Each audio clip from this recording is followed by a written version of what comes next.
You made a cool 3D model, put a lot of time, effort, and even tears into making it. But now you're wondering, what can I do with it? How do I promote this so clients want to trade the work I just made or cold hard cash? And that, my friends, is the answer I do not have. But I can show you 3 different ways you can make a cool animation with the model so you don't need to throw it into the trash and make another one. And before you start worrying, these animations are not some overcomplicated things. They're actually quite simple to make. If you have the basic understanding of Blender, you can make them. So let's dive right into it. And if you're not subscribed already, click the button below.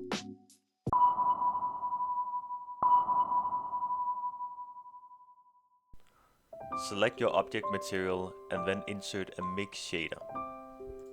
Copy the principal BDSF node and change the alpha to 0 so it's invisible.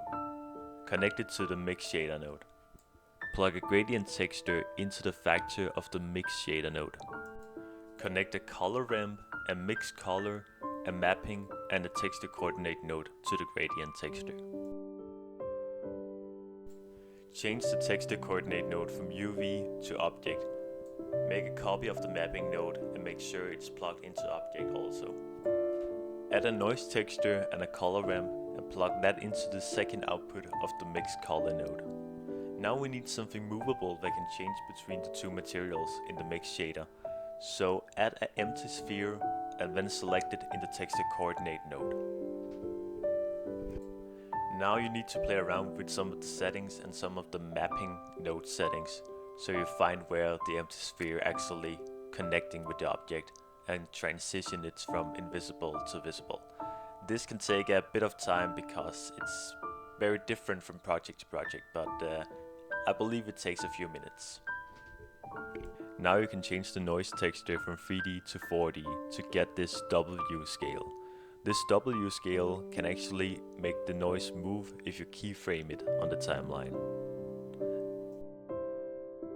The last thing you need to do here is to go into every single one of the materials of the object and then copy the gradient setup and then making a new principal BDSF of the same material, adding the mix shader and connecting it all through.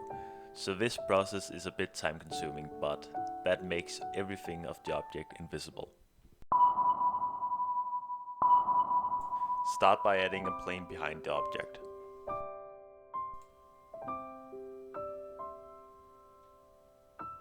Rotate the plane so it stands rightly behind the object. Apply the scale and subdivide it.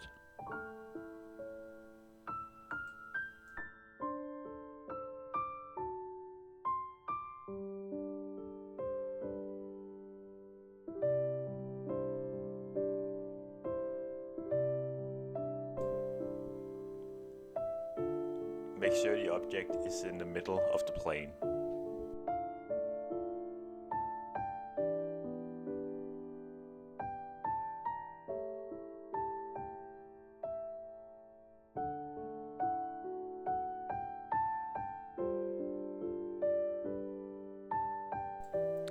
Animate the object so it goes through the plane. You can choose how many keyframes, but you can really only just use 0 to 30 keyframes. It doesn't really matter.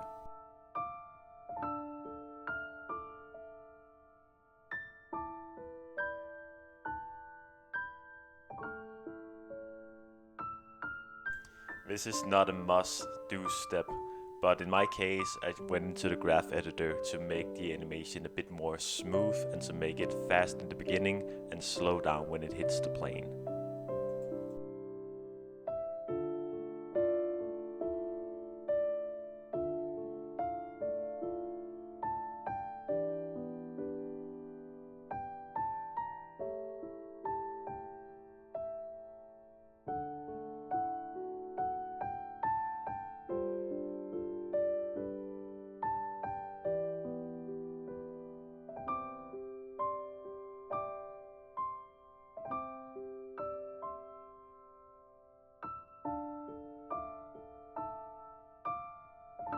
Add a force field and place it onto the object.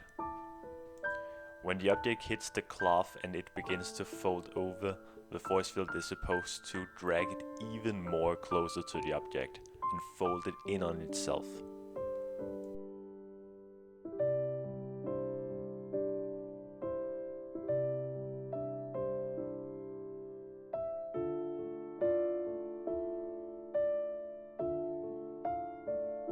Head over to the strength of the force field and keyframe it from 0 in the beginning to -10 when the cloth begins to fold onto itself. The best way to describe it is that the force field is a magnet, and the more strength of negative it has, the more it pulls the cloth together. You can also keyframe the force to follow the object, or you can parent it to the object.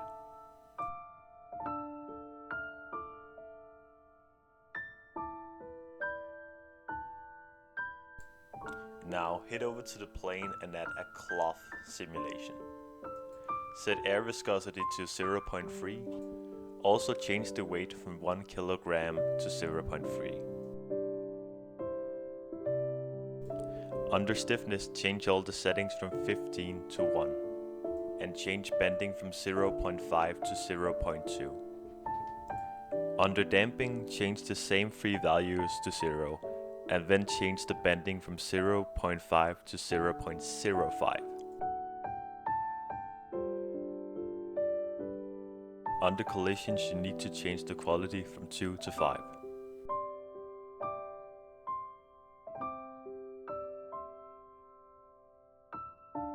Checkmark self-collision, and this is an optional thing, but you can change the distance a little bit.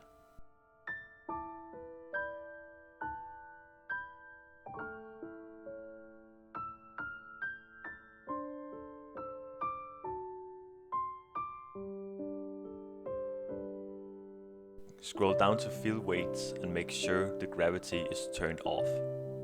If the gravity is on, the cloth simulation will follow the gravity of the scene and then fall straight down.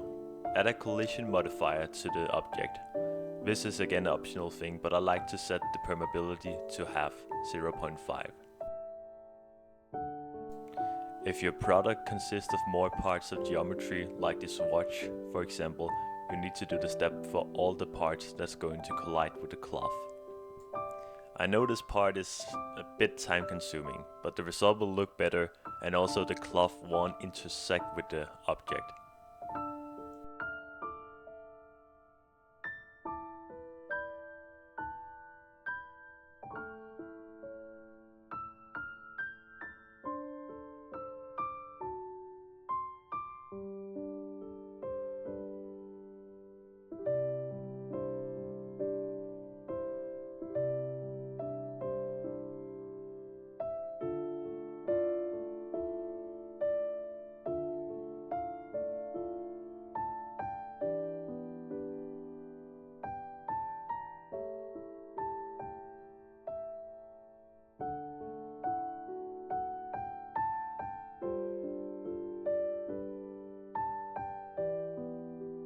Now with the cloth and collision settings done, we can head over to shading to make the cloth material.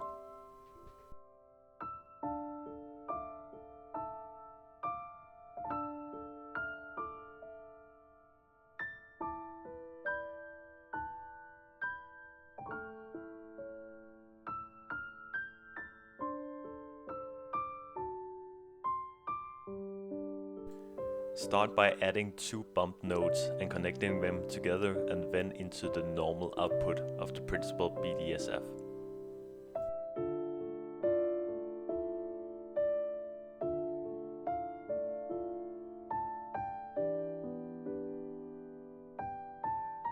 Add a color ramp and plug it into the roughness. Connect 2 noise textures to the color ramp. This is technically all the shading nodes you need, so just play around with the values until you find a result you like and something that resembles a cloth material.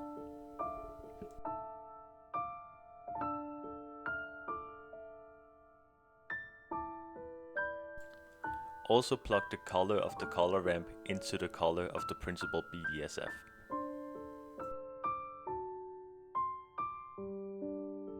If you need inspiration, you can pause the video and then look at the shading setup I made and use that.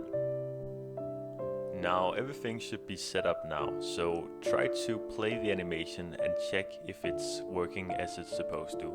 That means the object goes into the cloth and the cloth begins to fold.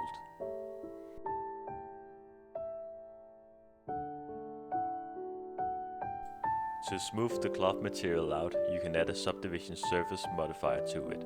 My advice here is that you change the subdivision surface to 3, both in preview and in render settings.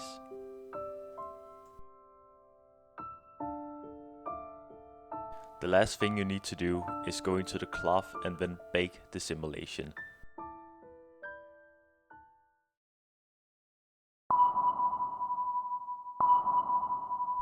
To start this effect, you need to add a spiral around the object. Make sure the spiral is a curve or it's converted to a curve. Add a plane below the object and give it a particle system. Now to make this fake fluid we need meta balls. So go into add and insert a meta ball. Make it small and then choose it as an object for the particle system. Change the scale of the meta balls. Apply a force field to the curve. It's very important you don't insert a new force field, but actually make the curve a force field, because now you can change the points to a curve instead.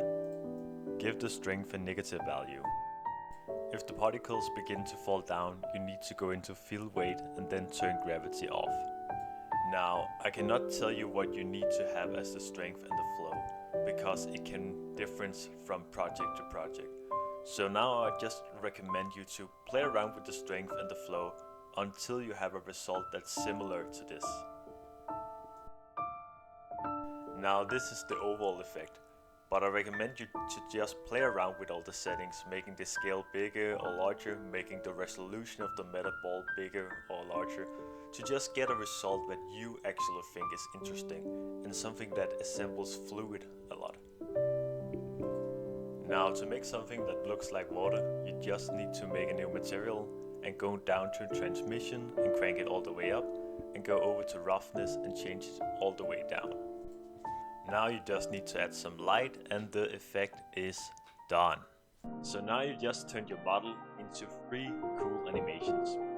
Now you can just sit back, send them to your family, friends, or even to the companies, or hopefully get clients. You can find their email online and send it to them, see if they're interested to make some work.